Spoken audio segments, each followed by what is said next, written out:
L'info éco avec Capital. L'info pratique Capital. Il vous reste une semaine pour rendre mensuel le paiement de vos impôts locaux de cette année. En effet, vous avez la possibilité jusqu'au 30 juin de passer à la mensualisation pour payer la taxe foncière et la taxe d'habitation de 2019. Pour procéder à ce changement, vous avez plusieurs moyens, comme vous l'explique Capital. Vous pouvez vous rendre sur le site impôts.gouv.fr, dans votre espace personnel, écrire un courrier ou téléphoner à votre centre des impôts et bien sûr aller sur notre site pour tout savoir sur ces modalités.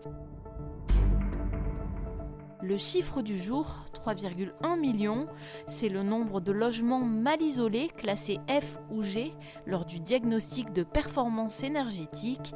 Le débat fait rage actuellement sur ces passoires thermiques, certains députés souhaitant mettre en place des mesures contraignantes sur la vente ou la location de ces biens. Parmi les mesures avancées, séquestrer une part du prix de vente des biens. Si la majorité reste divisée sur la question, la pression augmente progressivement sur les épaules des propriétaires et des parlementaires.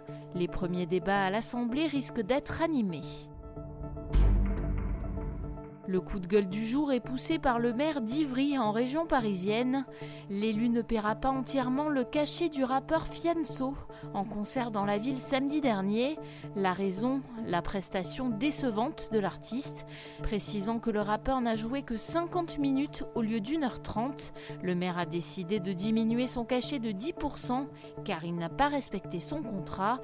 Le 16 juin dernier, c'est Jamel Debbouze qui avait déçu les spectateurs de la ville francilienne. Ce dernier avait alors annoncé qu'il reverserait tout son cachet à des associations de la ville. On termine avec Amazon qui poursuit son développement.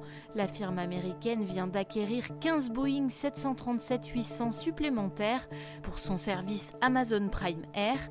Lancé en 2016, le service avait pour objectif d'accélérer les livraisons de colis à ses clients. Déjà à la tête d'une flotte de 50 appareils, l'entreprise de Jeff Bezos espère être en possession de 70 avions d'ici 2021 afin de proposer dans un plus grand nombre de villes la livraison en un jour. C'était l'info éco avec Capital.